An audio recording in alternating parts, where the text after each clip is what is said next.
In Mexico, one teen killed his first victim for a top cartel boss when he was just 13. When another teen cartel member was asked how many people he had killed, he said he had lost count, and they were between 20 and 30. You may find it hard to believe these, but they are true life stories of some of the most feared teen cartel members. Today we've compiled a list of these dangerous people, and the first on the list is Jacobo from Jalisco.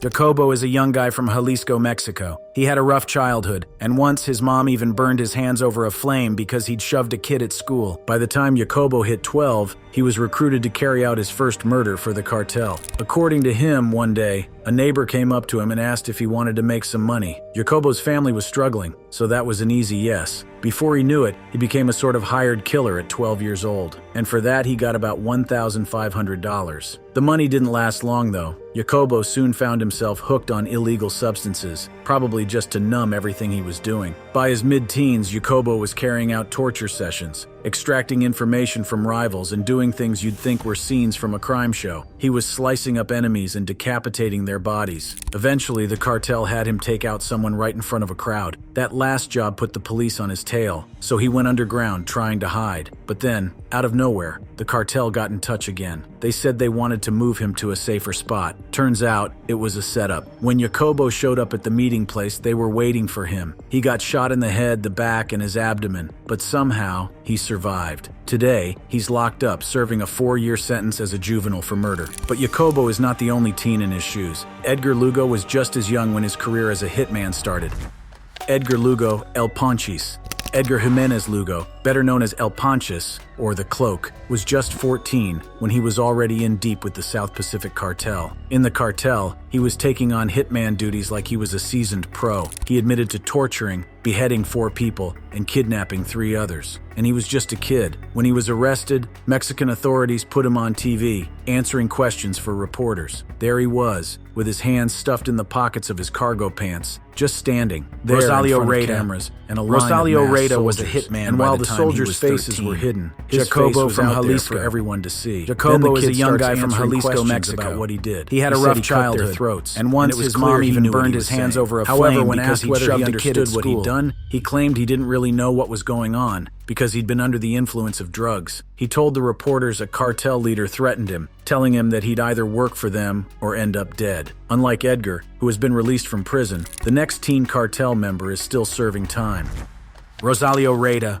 Rosalio Reda was a hitman by the time he was 13. He got arrested back in 2005 when he was just 17, but he'd already been working with one of the most ruthless Mexican cartels since he was 13. He'd killed his first victim by then and kept working for Miguel Trevino, the second in command of the Zetas. Trevino was one of the top bosses in Nuevo Laredo, just across the border from Texas, and he had his hands all over the drug trade in the U.S. Reda never met Trevino face to face, but he spent enough time around Nuevo Laredo to meet Trevino's recruiters, who were looking for kids willing to do the cartel's dirty work. He also didn't start as a drug mule like most recruits. He went straight to killing people. He pulled out a handgun, told me to kill that person, the one kneeling in front of him. And I just shot him.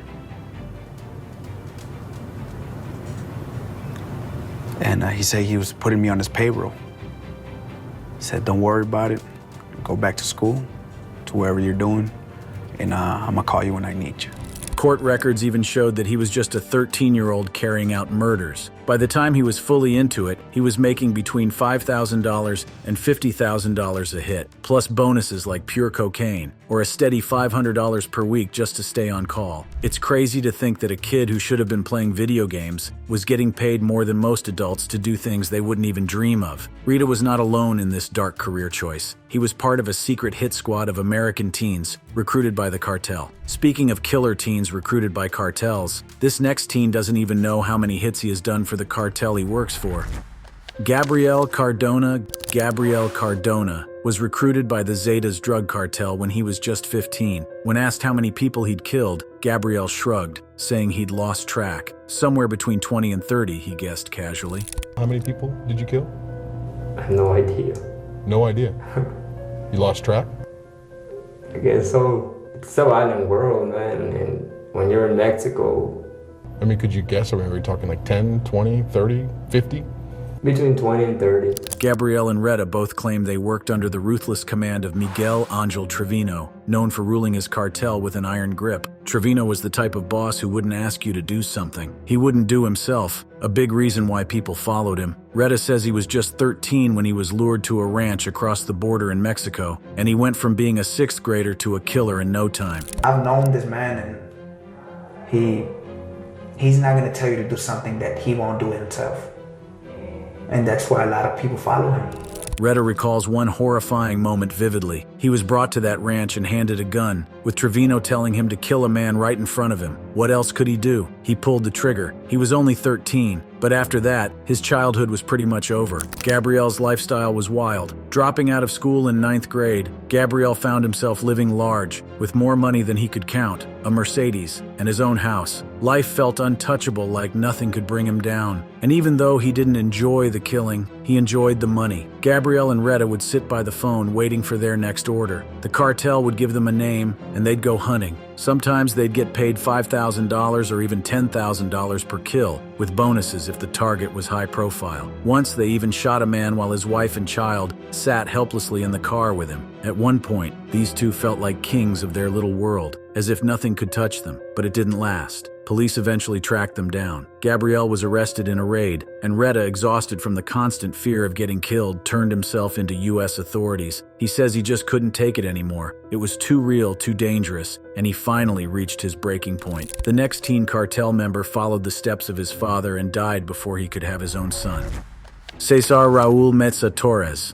Cesar Raul Meza Torres, better known as El Mini 6, lived fast and died young. Born on Halloween in 1991, in the cartel heartland of Culiacan, Sinaloa, he was the son of Raul Meza Ontiveros, also known as LM6, a top-tier figure in the Sinaloa cartel. Young Cesar didn't exactly aspire to be a doctor or engineer. From the age of 15, he idolized his father and decided he wanted in on the family business. He even got the nickname El Mini 6 as a nod to his father's alias. His uncles, Javier and Manuel Torres Felix, were also heavy hitters in the cartel. He was a kid who didn't keep a low profile. He loved social media and would post photos posing with guns, flaunting a cartel lifestyle that, oddly enough, attracted a following. Soon, he had young boys across Mexico inspired, dreaming of becoming the next Mini 6. But his life wasn't all likes and comments. In October 2007, at just 15, he got a taste of real trouble. He was driving around Culiacan in an armored car without any plates. The cops pulled him over and arrested him, along with 2 other teenage accomplices. A couple of years later, in June 2009, he decided to try his hand at drag racing in the streets of Culiacan. The police showed up, and things escalated fast, and soon there was a full-on shootout. Young Cesar and his crew managed to escape, but they left behind one of their vehicles, a loaded gun, and a mess of spent cartridges. Then, on April 25, 2010,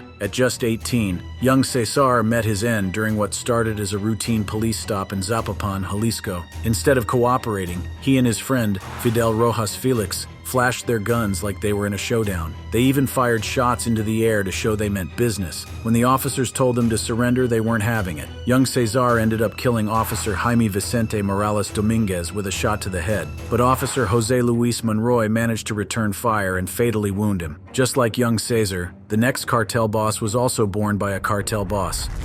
Ovidio Guzman Lopez. Ovidio Guzman Lopez, better known as El Raton or the Mouse, is the son of Mexico's most notorious drug lord, Joaquin El Chapo Guzman. He himself is a former high-ranking figure in the Sinaloa cartel, one of Mexico's most powerful crime syndicates. Born in Culiacan in 1990, he grew up in a life that wasn't exactly typical. He was raised by one of the world's most wanted men. He was already suspected of joining his father's drug business as a teenager. Ovidio's cartel career became public knowledge after the U.S. Department of the Treasury labeled him as one of El Chapo's key lieutenants in 2012 under the Kingpin Act. But his real moment in the spotlight came on October 17, 2019, when authorities briefly detained him in Culiacan, Sinaloa. Over 600 heavily armed cartel members turned up, and they didn't come to negotiate. They threatened mass civilian deaths if Ovidio wasn't released. They even targeted an apartment complex housing the families of soldiers involved in his arrest. After hours of intense shootouts and mounting threats, Mexican President López Obrador gave the order to let him go, saying it was to avoid more bloodshed. Some reports claimed the decision may have saved up to 200 lives that day. But Ovidio's luck didn't last forever. On January 5th, 2023, when he was recaptured in another massive operation in the Jesus Maria district of Culiacan. By September 15th, 2023, Mexico had extradited him to the United States, where he was facing serious drug trafficking charges. Just like Ovidio, Joaquin was another cartel member who followed in his father's footsteps.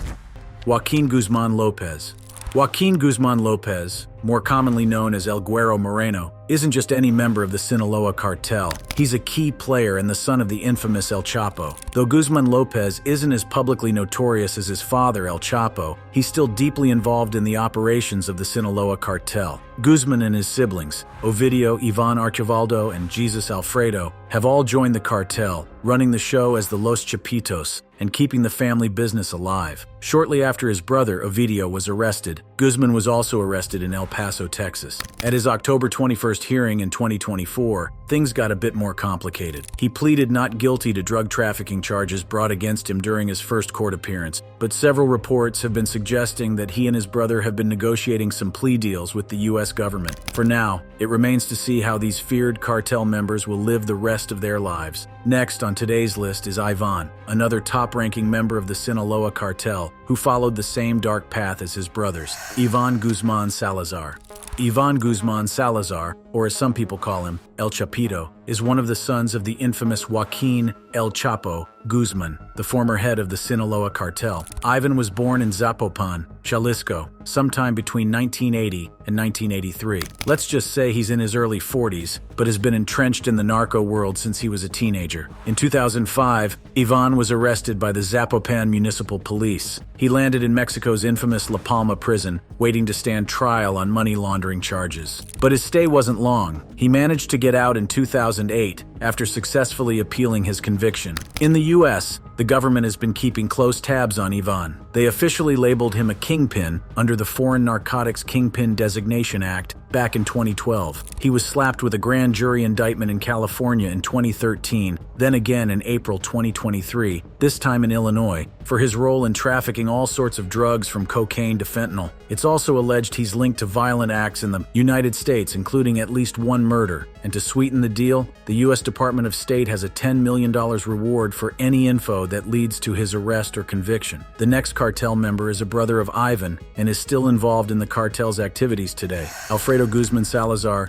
Jesus Alfredo Guzman Salazar is one of the sons of Joaquin Guzman Loera. Jesus Alfredo has his hands full managing the cartel goods like cocaine, heroin, methamphetamine, and marijuana. And he's in charge of keeping the cartel's operations secure too. He and his half-brothers have been indicted in multiple U.S. courts for serious drug trafficking charges over the years, and they're not strangers to the DEA's most wanted lists. According to the DEA, the Sinaloa cartel is one of the big players behind the flood of fentanyl into the U.S. in recent years. And it's so serious that, in April 2023, a federal grand jury in New York charged Jesus Alfredo with a list of crimes. He's facing charges for operating a continuing criminal enterprise, or CCE, fentanyl trafficking and importation conspiracies, and even possession and conspiracy to possess machine guns and other destructive devices. But it doesn't stop there. Just a day after that New York indictment, another federal grand jury, this time in Illinois, brought out a whole new set of charges. Along with his brother Ivan and half-brother Joaquin, Jesus Alfredo is now also facing charges for cocaine, heroin, methamphetamine, and marijuana conspiracies. He's been on the radar in Illinois since 2009. The next teenage cartel member met a death even more brutal than the crimes he committed. El Chino Antrax Jose Rodrigo Arechiga Gamboa, known as El Chino Antrax, began his life in organized crime at a young age, eventually securing a place within the powerful Sinaloa cartel. He initially joined as a bodyguard to Vicente Zambada Niebla, son of cartel leader Ismael El Mayo Zambada, but he quickly gained respect and notoriety for his loyalty and effectiveness in protecting high-ranking cartel figures. Following the violent split between the Sinaloa cartel and the Beltran Leyva cartel in 2008, El Chino Antrax founded Los Antrax, an elite enforcer group tasked with defending El Mayo and his family. Los Antrax became known for their brutal tactics, often engaging in armed clashes with rival cartels. Under his leadership, the group played a crucial role in the cartel's security operations, fiercely guarding their territories and influencing the cartel's reputation as a force to be reckoned with. El Chino Antrax lived lavishly, flaunting his wealth and criminal lifestyle on social media, posting images of luxury cars, weapons, yachts, and trips across Europe, Asia, and the Americas, which drew law enforcement attention. Despite efforts to blur his face, his distinct skull-shaped diamond ring helped authorities track and identify him, leading to his arrest. On December 30th, 2013, he was apprehended in Amsterdam under a false name at the request of U.S. authorities, who charged him with drug trafficking. The extradition to the United States followed in 2014, where he faced charges for conspiracy to import methamphetamine and cocaine. The U.S. Department of the Treasury sanctioned him under the Kingpin Act in January 2014, freezing his assets in the U.S. and restricting financial transactions. After his trial, El Chino Antrax was granted house arrest but disappeared on May 9, 2020. Days later, he was found murdered alongside his sister and brother-in-law in Culiacan. Next on today's list is Eduardo Ravello. Eduardo Rickholm Ravello, dropping out of high school, quickly got swept into the world of the Barrio Azteca, a gang with roots in both the U.S. and Mexico that handles everything from drug trafficking to contract killings. Ravello didn't just linger on the sidelines, he climbed the ranks in Barrio Azteca, earning respect and fear, and his path to the top came through his strong connections with the Juarez Cartel, one of the most dangerous drug cartels in Mexico. That relationship made Ravello a major player, allowing him to steer Barrio Azteca as an enforcer for the cartel. As a leader, he wasn't one to mess with. Ravello maintained an iron grip on Barrio Azteca, ensuring loyalty by making examples out of anyone who dared step out of line. In one case, he went after a gang member who'd stolen from the cartel. According to a former Barrio Azteca lieutenant, Ravello ordered the member tied up and handed over to the Juarez cartel, where the man vanished without a trace. With moves like this, Ravello's reputation grew, and he became the face of the gang's brutal methods. In 2008, Ravello decided to take full control, removing his own predecessor by stabbing him repeatedly and then shooting him in the neck. By October 2009, the FBI had had enough. Ravello's violent tactics and cross-border operations caught their attention, and they added him to their 10 most wanted list, offering up to $100,000 to information leading directly to his arrest. But Ravello was clever. He reportedly had plastic surgery to alter his appearance, and some even say he changed his fingerprints to dodge authorities. For years, he managed to evade capture, hiding out with his family in Ciudad Juarez, just a stone's throw from the border. Surrounded by bodyguards and often traveling in armored vehicles, he lived like a man on high alert. But Ravello's luck ran out in June 2018, when Mexican authorities finally caught up with him. A joint raid with the FBI took him and several Barrio Azteca members into custody, ending his long run from the law. This cartel member lived like a man on high alert and did all he could to hide from the police. Well, just like him, this next cartel member invested $200,000 to make a movie about his life, but he later threw it away because he didn't want too much attention. Edgar Valdez Villarreal.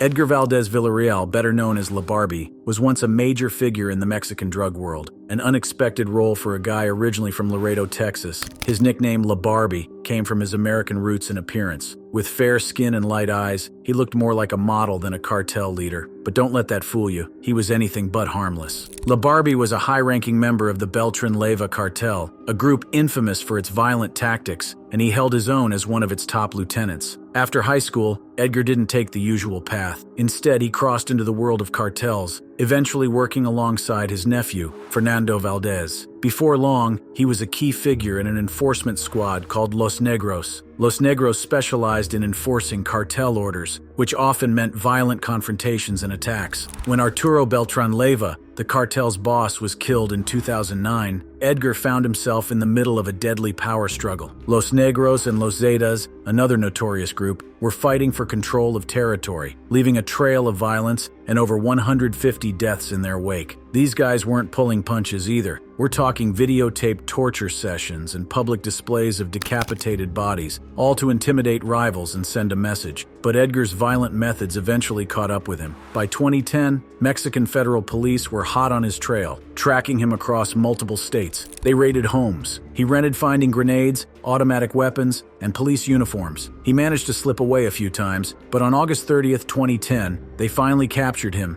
near Mexico City. When he was brought in by the police, he explained his elaborate drug operations, moving products from Panama to the US and smuggling cash back into Mexico, often hidden in trailers. He even admitted that he had spent a whopping $200,000 to make a movie about his life. Ultimately, he chose not to release it, maybe because he didn't want to spill too much about his life as a cartel figure. It took a few years, but by September 2015, he was shipped over to the States, alongside other high-profile cartel members, including the Gulf Cartel leader Jorge Eduardo Costilla Sanchez. In 2018, a U.S. federal court sentenced Edgar to 49 years in prison. Next on today's list is Brian Rivas in Cobb County, Georgia. Brian Rivas, who's just 18 now, got sentenced to life in prison with no chance of parole, plus an extra 20 years on top. On April 8, 2020, when he was only 15, Marietta police were called in about a missing 14-year-old girl, Janina Valenzuela. She was last seen out with a friend in the Roswell Road area. Apparently, they were just on their way to a store when Rivas showed up, acting aggressively and waving a knife around, trying to start a fight. Janina and her friend took off, but she ended up running into the woods, and that's where Rivas caught up with her and attacked. Initially, Rivas claimed he wasn't involved, but eventually he confessed in a letter he wrote from jail. He even admitted he'd planned to go after Janina's friend too. Investigators found out he was trying to get in with the MS-13 gang and believed this violent act would somehow get him a foot in the door. When the police searched his place, they found the knife used in the crime, with evidence linking it to Janina. Assistant District Attorney Jay Winkler, who handled the case, didn't hold back in court, calling it one of the most senseless cases he's ever seen. If you found Brian's act disturbing, then you'll definitely be shocked when you learn about the last teen on today's list. Chris Kiba, a close associate of the Brixton Hill-based drill group 67, had a long history of encounters with the law, starting at age 13. Over the years, he faced multiple convictions, including violent offenses like knife-related crimes, affray, and possession of weapons, leading to various prison sentences. One significant conviction in 2019 saw him serve time in a Young Offenders Institute, and he was released in 2020. On September 5, 2022, Kiba was driving an Audi in Streatham Hill, London, when police began to follow him, believing the car might be linked to a recent firearms incident. The officers pursued him onto a side street, where marked and unmarked police vehicles moved in to block his escape. In the attempt to get away, Kiba rammed into the police cars, and as he tried to flee, an officer fired a single shot through his windshield, fatally wounding him. If you enjoyed the video, then click on any of the cards showing on your screen now to enjoy many more interesting videos like this.